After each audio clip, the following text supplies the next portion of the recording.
주변으로부터 좋은 평판을 듣는 사람이 행복한 것은 아니다. 사람들은 평판이 좋아야 성공하고 인정받는다고 믿는다. 하지만 평판에 집착하는 순간 우리는 가장 중요한 것을 잃는다. 바로 스스로 인식하는 자기 자신의 모습이다. 평판을 지키려는 욕망은 보이지 않는 족쇄가 된다. 타인의 눈에 어떻게 비칠까 신경 쓰는 동안 자신의 생각을 검열하고 말투를 조정하며 감정까지 억누르게 된다. 타인에게는 더 무난한 사람으로 보이지만 자신의 깊은 내면에서는 불안이 깊어지고 자존감은 사라진다. 평판에 예민한 사람은 타인의 시선 속에서만 존재한다. 타인이 웃으면 안도하고 타인이 인상 찌푸리면 죄책감을 느낀다. 더 큰 문제는 타인이 그 불안을 눈치채고 더 쉽게 흔든다는 점이다. 평판에 매달리는 사람은 결국 평판에 지배당하는 노예가 된다. 그렇다면 이 굴레에서 벗어나는 방법은 무엇일까? 강철 멘탈이라는 것은 단지 강하다는 것이 아니라 마음이 균형의 상태에 있다는 뜻이다. 많은 사람이 강철 멘탈이라는 것을 잘 못 생각하고 있다. 비판이나 모욕에도 전혀 상처받지 않는 무감각한 사람을 떠올린다. 냉담하게 타인의 말을 흘려버리고 어떤 공격에도 꿈쩍하지 않는 철갑 같은 사람 말이다. 하지만 이는 강철 멘탈이 아니다. 이는 오히려 감정을 차단한 정신적인 마비에 가깝다. 진짜 강철 멘탈은 감정을 억누르는 철갑이 아니라 감정을 느끼되 그 감정에 휘둘리지 않는 중심의 균형 감각이다. 강철은 단단하지만 동시에 유연하다. 건축물의 철골 구조는 지진이 일어났을 때 딱딱하게 버티는 것이 아니라 일정 부분 흔들리면서 충격을 흡수한다. 너무 단단하기만 하면 깨지고 너무 부드럽기만 하면 오히려 갈라지고 찢어지게 된다. 강철의 강인함은 흔들림 없음이 아니라 흔들려도 무너지지 않음에 있다. 우리의 멘탈도 정확히 같은 원리로 작동한다. 강철에는 이중적 성격이 있다. 강철은 압력을 견디는 단단함을 가졌지만 동시에 일정 범위 내에서 휘어지는 탄성도 지니고 있다. 이 두 속성이 함께 있기에 강철은 무너지지 않는다. 만약 강철이 단단하기만 하다면 큰 충격에 산산조각이 날 것이고 유연하기만 하다면 형태를 유지하지 못할 것이다. 강철 멘탈 역시 마찬가지다. 비판을 듣고 아무 감정도 느끼지 않는다면 그것은 강인함이 아니라 둔감함이다. 반대로 비판을 듣고 매번 무너진다면 그것은 유연함이 아니라 나약함이다. 진정한 강인함은 스스로의 감정을 인정하되 그 감정에 휩쓸리지 않는 상태다. 누군가 나를 비난할 때 순간적으로 불쾌감이나 분노가 올라온다.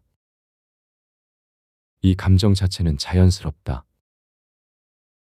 문제는 그 감정이 내 판단을 흐리고 내 행동을 지배하느냐다. 강철 멘탈을 가진 사람은 감정을 느끼지만 그 감정을 관찰한다. 자신의 감정 상태가 지금 화가 나 있는지 또는 불안한 상태인지 인식하되 그 감정이 곧 나 자신이라고 동일시하지 않는다. 고작 감정은 지나가는 파도에 지나지 않으며 나는 그 파도를 바라보는 넓은 바다와 같은 존재가 된다. 중심을 잃지 않는 태도, 즉 아파테이아의 힘을 키워야 한다. 불교에서는 이를 중도라고 부른다. 과도한 자책도 무책임한 방어도 아닌 중심을 잃지 않는 태도다. 누군가 나를 비난할 때 나는 쓸모없는 사람이라고 자책하는 것은 극단적이고 불필요한 반응에 불과하다. 반대로 저 사람은 나를 시기해서 그런 거라며 모든 책임을 외부로 돌리는 것도 마찬가지로 또 다른 극단적인 생각에 해당한다. 중도는 이 둘 사이 어딘가에 있다. 나를 비난하는 그 사람의 말에는 일부 타당한 지적이 있을 수 있지만 그것이 자신의 전부를 규정하지는 않는다고 생각하는 것이 중심을 잃지 않는 균형의 태도가 된다. 서양 철학에서는 스토아 학파가 같은 원리를 이야기한다. 그들은 감정 자체를 억누르려 하지 않고 감정을 인식하되 그것이 자신의 판단을 흐리지 않게 다스리는 능력을 아파테이아라 불렀다. 아파테이아는 무감정이 아니라 감정으로부터의 자유를 뜻한다. 감정이 없는 것이 아니라 감정에 끌려다니지 않는 상태다. 스토아 철학자 에픽테토스는 이렇게 말했다. 사람들을 괴롭히는 것은 사건 자체가 아니라 그 사건에 대한 해석이다. 누군가 나를 비난하는 사건 자체는 중립적이다. 그 사건을 나의 가치를 부정하는 공격으로 해석하느냐, 아니면 상대의 관점을 담은 하나의 의견으로 해석하느냐에 따라 결과는 완전히 달라진다. 평판의 굴레에 갇혀 있는 자신을 구해내야 한다. 강철 멘탈의 본질은 이 아파테이아와 닮아 있다. 비판을 듣고도 흔들리지 않는 이유는 감정이 없는 것이 아니라 감정이 나의 주인이 되지 않기 때문이다.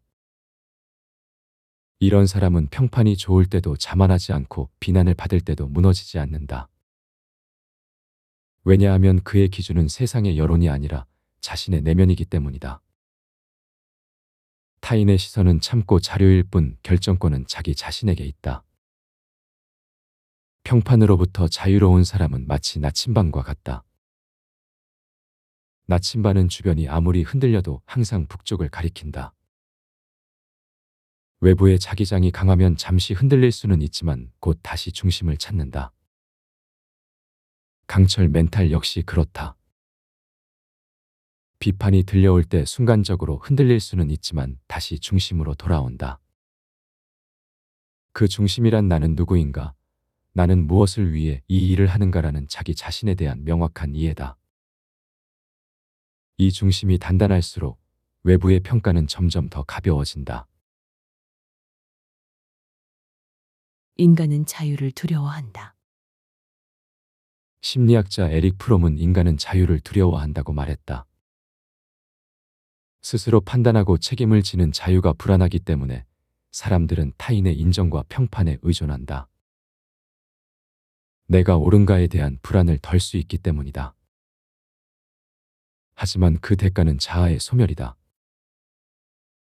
타인의 기준으로 살면 선택의 부담은 줄어들지만 동시에 자기 자신도 사라진다. 다시 말하면 평판에 의존하는 삶은 결국 자유를 포기한 삶이다. 철학자 지그문트 프로이트는 인간의 내면에는 초자아라는 감시자가 있다고 말했다. 초자아는 사회적 규범과 타인의 시선으로부터 형성된다. 평판에 집착하는 사람은 이 초자아의 목소리에만 귀 기울이며 자신의 본능과 자아를 무시한다. 결국 그는 나의 인생을 살지 못하고 누군가가 좋아할 만한 인생을 살게 된다. 초자아가 지나치게 강한 사람은 끊임없이 자기 검열에 시달린다. 이렇게 말하면 이상하게 보이지 않을까? 저렇게 행동하면 평가가 나빠지지 않을까? 이런 질문이 머릿속을 떠나지 않는다. 이는 강철 멘탈이 아니라 일종의 자기 억압인 셈이다. 현대 신경의학에서도 중요한 연구 결과가 보고되었다. 신경의학 연구는 평판에 대한 집착으로 인해 뇌가 구조적으로 반응한다는 연구 결과가 보고되었다. 세계적인 신경과학자인 매튜 리버먼의 연구에 따르면 사회적 거부나 비난을 받을 때 활성화되는 뇌 영역은 신체적 고통을 느낄 때와 동일하다. 즉, 우리의 뇌는 평판을 의식하여 발생하는 고통과 몸이 다쳐서 생기는 고통을 구별하지 못한다. 이것이 우리가 타인의 비난에 본능적으로 반응하는 이유다. 그러나 여기서 중요한 것이 있다. 자기 확신이 강한 사람, 즉 내면의 중심이 단단한 사람은 같은 비난을 받아도 통증 반응이 현저히 낮다. 자아의 중심이 분명하게 자리 잡혀 있으면 뇌조차 타인의 평가를 덜 위협적으로 받아들이게 된다. 지금 시작하지 않으면 무엇을 잃는가? 평판에 매달리는 습관을 방치하면 시간이 갈수록 자기 목소리는 작아지고 타인의 시선은 더 커진다. 작은 결정조차 타인의 반응을 먼저 계산하게 되고 결국 자신이 진짜 원하는 것이 무엇인지조차 알 수 없게 된다. 관계는 피상적이 되고 내면에는 억울함과 피로가 쌓인다. 반대로 지금 당장 자기 중심을 회복하는 훈련을 시작하면 타인의 말 한마디에 흔들리던 마음이 점차 안정을 찾는다. 비판이 두렵지 않고 침묵이 불편하지 않으며 관계에서 진정성을 되찾는다. 변화는 거창한 결심이 아니라 작은 실천에서 시작된다. 먼저 나는 무엇을 두려워하는가를 매일 물어본다. 비난이나 평판에 대한 두려움은 대부분 막연하다. 사람들이 날 싫어하면 어쩌지라는 불안은 구체적이지 않기 때문에 더 무섭다. 이 두려움을 구체화하는 것이 첫 번째 훈련이다. 매일 저녁 노트나 휴대폰 메모장에 다음 질문을 적고 답한다. 오늘 나는 무엇을 두려워했는가, 그리고 그 두려움의 실체는 무엇인가를 명확히 쓴다. 예를 들어 오늘 직장에서의 회의에서 의견을 말하지 못했다고 느꼈다면 그 이유를 파고든다. 두려움을 언어로 표현하는 순간 그것은 통제 가능한 영역으로 바뀐다. 막연한 불안은 머릿속에서 끊임없이 커지지만 글로 쓴 두려움은 객관적으로 바라볼 수 있는 대상이 된다. 이 훈련은 3분이면 충분하다. 중요한 것은 매일 반복하는 것이다. 일주일만 지속해도 자신이 얼마나 근거 없는 두려움의 에너지를 소모했는지 깨닫게 된다. 둘째, 자기 나름대로의 점검 루틴을 만든다.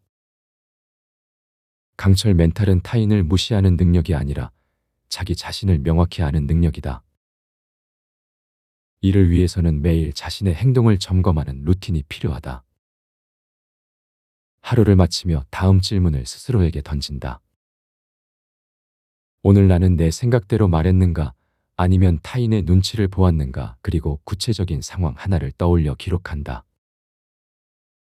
이러한 매일매일의 기록은 자기 인식의 근육을 단단히 만든다.